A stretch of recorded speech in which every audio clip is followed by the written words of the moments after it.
انا للہ و انا الیہ راجعون۔ یہ قرآن قبرستان میں پڑھنا حلال نہیں ہے، قبرستان میں قرآن پڑھنا جائز نہیں ہے، جائز ہی نہیں ہے، نہ دفن کر کے، نہ دفن کرنے کے بعد، نہ دفن کرنے سے پہلے، نہ کسی وقت بھی قبرستان میں جا کر۔ قبرستان قرآن پڑھنے کی جگہ ہے ہی نہیں، قبرستان قرآن پڑھنے کی جگہ ہے ہی نہیں۔ دلیل اس کی کیا ہے؟ میرے منہ کی بات ہے نہیں، اللہ کے نبی کا فرمان ہے، حدیث ہے ابو داود میں، ترمذی میں، رسول مکرم صلی اللہ علیہ وآلہ وسلم نے فرمایا اپنے گھروں کو، یہ رسول اللہ کے لفظوں کا ترجمہ سنا رہا ہوں، لفظ بھی سن لے، لا تجعلوا بیوتکم مقابرا، اپنے گھروں کو قبرستان نہ بناؤ، ان میں سورہ بقرہ پڑھا کرو۔ مطلب ہے سورہ بقرہ قرآن ہے، اور قرآن یہ قبرستان میں نہیں پڑھا جاتا، گھروں میں نہیں پڑھو گے تو وہ کیا بن جائیں گے؟ وہ تو قبرستان بن جائیں گے۔ قبرستان ایسی جگہ جہاں قرآن نہیں پڑھا جاتا ہے، اس لیے گھروں میں پڑھا کرو، ان کو قبرستان نہ بنایا کرو۔ اور ہماری ماں عائشہ ام المومنین نے پوچھا رسول اللہ صلی اللہ علیہ وسلم سے کہ اللہ کے نبی، میں قبرستان جاؤں تو کیا پڑھوں؟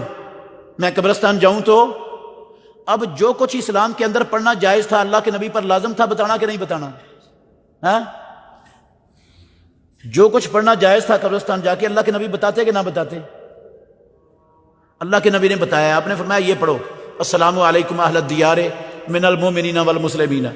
قرآن پڑھنا نہیں بتایا۔ اگر قرآن پڑھنا، یہ اول آخر بقرہ کی پڑھنا، یا کوئی اور چاروں کل پڑھنا، یا فاتحہ پڑھنا وہاں جائز ہوتا تو اللہ کے نبی بتاتے کہ نہ بتاتے؟ نبی نے نہیں بتایا تو میں کون ہوتا ہوں پڑھنے والا نبی کے بتائے بغیر؟ آپ کہیں گے قرآن ہی ہے، حرج کیا ہے قرآن پڑھنے میں؟ قرآن ہی ہے، قرآن پڑھنے میں حرج کیا ہے؟ تو میں کہتا ہوں حرج کوئی نہیں ہے قرآن پڑھنے میں۔ یہی قرآن کا سورہ بقرہ کا اول آخر چاروں کل پڑھ کے اب بکرے، چھترے، گائے اور مرغی کے گلے پر چھری چلا دے تو حلال ہو جائے گا؟ وہ جانور حلال ہو جائے گا؟ کیوں؟ گالی نکالیے کسی کو، حلال کیوں نہیں ہوگا؟ وہ قرآن ہی پڑھا ہے، حرج کیا قرآن پڑھنے میں؟ قرآن چیزوں کو حرام کرتا ہے کیا؟ منکر ہو آپ قرآن کے؟ ہاں؟ کہ کیا غلطی ہے اس میں؟ قرآن ہی پڑھا ہے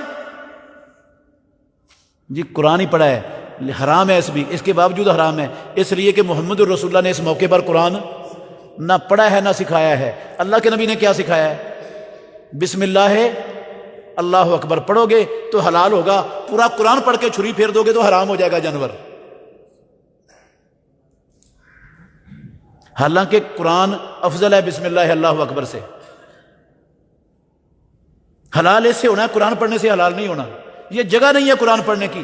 دین میری اور آپ کی عقل کا نام نہیں ہے، دین اللہ کی وحی کا نام ہے۔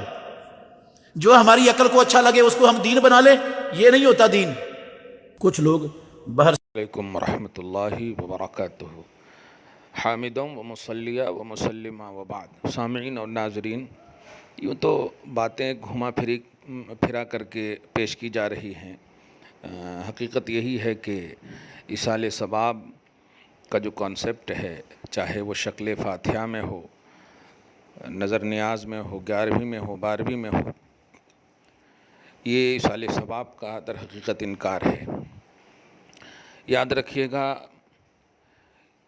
انکنڈیشنلی عبادت جو ہوتی ہے اس میں کنڈیشن آپ لگائیں تو یہ بھی بہت بڑی جرأت ہے، بلکہ تحریف بالقرآن، تحریف بالحدیث کا بھی فتویٰ لگ سکتا ہے۔ انکنڈیشنل عبادت کا مطلب یہ ہوتا ہے کہ جس چیز کو انکنڈیشن رکھا ہے قرآن نے یا حدیث نے یا شریعت نے۔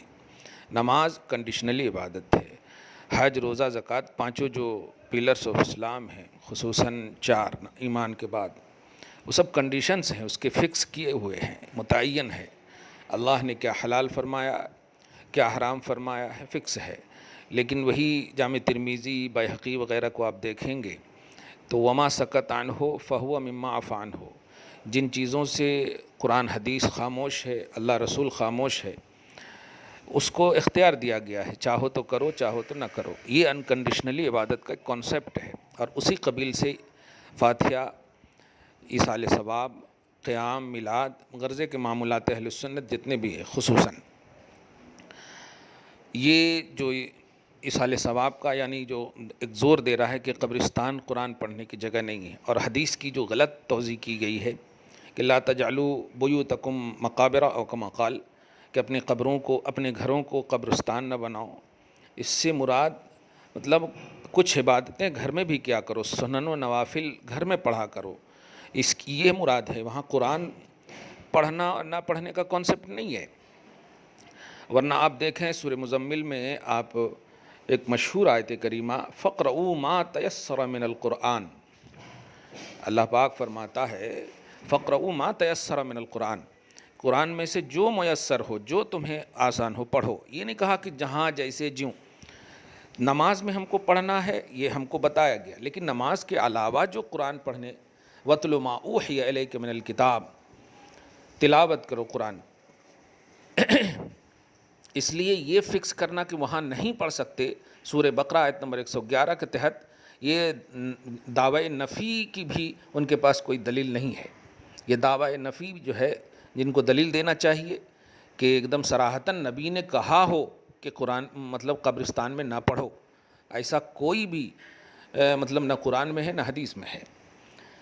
اور سب سے بڑی بات، انکنڈیشنلی عبادت کو کنڈیشنلی بنانا، یہ شریعت ہے، ایک نئی شریعت ہے، یہ بہت بڑی بجائے خود ایک بدعت ضالہ ہے، بدعت مضلہ ہے، بدعت مذمومہ ہے۔ خیر اللہ محفوظ فرمائے۔ ایک حدیث پاک کے ذریعے سے میں پوری وضاحت کر دوں، اور اس کلپ کو سننے کے بعد آپ یوز نہ ہوں، اور اسلام کے حوالے سے خصوصاً معمولات اہل سنت کے حوالے سے جو آپ کی پازیٹیوٹی ہے اس پر آپ قائم رہیں۔ حدیث پاک میں ہے کہ آپ سنے بھی ہوں گے رمضان کے حوالے سے کہ روزہ اور قرآن شفاعت کرے گا، روزہ اور قرآن شفاعت کرے گا، الصوم والقرآن یشفعان او کما قال، روزہ اور قرآن دونوں شفاعت کرے گا۔ اب آپ بتائیے، ایک شخص ہے جو بالکل گنوار ہے لیکن ایمان والا ہے، قرآن اس نے نہیں پڑھا، اس کو آتا ہی نہیں، جاہل جس کو بولیں، قرآن اس کو آتا ہی نہیں، لیکن روزہ بھی رکھا اس نے اور ایمان والا بھی ہے۔ حدیث میں ہے روزہ اور قرآن شفاعت کرے گا۔ تو کیا ایک شخص بغیر قرآن پڑھے ہوئے اگر قبر میں چلا جائے، مر جائے، تو حدیث رسول کے مطابق قرآن اس کی شفاعت کرے گا یا نہیں؟ یقیناً کرے گا، لیکن اس کے پڑھے ہوئے سے نہیں کرے گا، جو کوئی اس کی طرف سے پڑھے گا، اس کے لیے پڑھے گا، جس کو کہتے ہیں ایصال ثواب۔ ایصال ثواب کا سب سے اعلیٰ پڑھنے کے اعتبار سے جو کلام ہے وہ ہے کلام الہی قرآن پاک، اس کے بعد ہے حدیث یا درود سلام جو بھی ہے، لیکن قرآن سب سے اعلیٰ بدنی عبادت میں سب سے اعلیٰ، قولی عبادت میں سب سے اعلیٰ قرآن ہے۔ تو اگر کسی نے ایک ایسے مرے ہوئے جاہل شخص کی طرف سے قرآن پڑھا تو یقیناً پہنچے گا، جس کو ایصال ثواب۔ اور اچھا افسوس کی بات یہ ہے کہ ایصال ثواب کا جو کانسیپٹ ہے یہ اللہ کے پہنچانے کا کانسیپٹ ہے، ہم نہیں پہنچاتے، ہم تو پڑھتے ہیں، اس پڑھے کو پہنچانا اللہ کی ذمہ داری ہے، اللہ کے ذمہ کرم میں ہے۔ تو ایصال معنی ہوتا پہنچانا، یعنی بندے تم پڑھو اور جس نیت سے پڑھو، جس کے لیے پڑھو، میں پہنچا دوں گا، بس اخلاص اور اللہیت ہونی چاہیے۔ بہرحال اسی طرح آپ دیکھیں گے کہ دعائے ختم القرآن میں بھی ہر قرآن میں آخر میں لکھا رہتا اللہم آنس وحشتی فی قبری اللہم ارحمنی بالقرآن العظیم، اے اللہ میری وحشت کو، اے خالق ارض و سما، میری قبر میں میری وحشت کو دور فرمانا اور قرآن پاک کے واسطے سے مجھ پر رحم فرمانا۔ اب آپ بتائیں، وہی سوال کہ جاہل شخص ہے، کیسے ان قبر کا لفظ اس پر غور کرے، میری قبر میں وحشت کو دور فرمانا، اور قرآن کے واسطے سے وحشت دور ہونے کی بات ہے اس دعا میں۔ خیر اسی طرح آگے ہے اس دعا میں وَاجْعَلْهُ لِي إِمَامًا وَنُورًا وَهُدًى وَرَحْمَةً، نور بنا، ہدایت بنا، امام بنا، یہ سب جو ہے ایک انسان کہتا ہے اپنی قبر کے حوالے سے۔ تو وحشتی فی قبری پر بھی ذرا غور کریں۔ بہرحال یہ مس گائیڈنگ ہے، آپ لوگ مس گائیڈ نہ ہوں، اور یہ ضد کے اعتبار سے، ہٹ دھرمی کے اعتبار سے جو تھوپنے کی بات کی جا رہی ہے کہ قرآن قبر میں پڑھنے کے لیے نہیں ہے، سوال یہ ہے کہ پھر پڑھنے کے لیے کہاں ہے؟ کہاں ہے پڑھنے کے لیے؟ نماز کے حوالے سے تو بتا دیا گیا کہ نماز میں پڑھیں گے، نماز کے علاوہ بھی تو قرآن پڑھنے کا ہے نا، نماز کے علاوہ بھی تو قرآن پڑھنے کا ہے۔ یہ قرآن سے تو لوگ ایسے ہی دور ہو رہے ہیں، اور اس طرح کی بات اگر کی گئی تو پھر تو اور بھی دور ہو جائیں گے۔ مسلمانوں سمجھو ان کی سازشوں کو، یہ اسلامی لبادہ میں یہودی فکر ہے، مسلمان کے لباس میں یہودی سازش کا حصہ ہے، اس کو آپ سمجھو۔ اللہ آپ کو ہم سب کو محفوظ اور مامون فرمائے اور ایسی گمراہی سے اور ایسے گمراہ گھروں سے محفوظ فرمائے۔ اپنی مرحومین کے حوالے سے بس ایک حدیث پاک سے مطلب یہ کہ آپ کو ایک امید کی دنیا میں لاؤں۔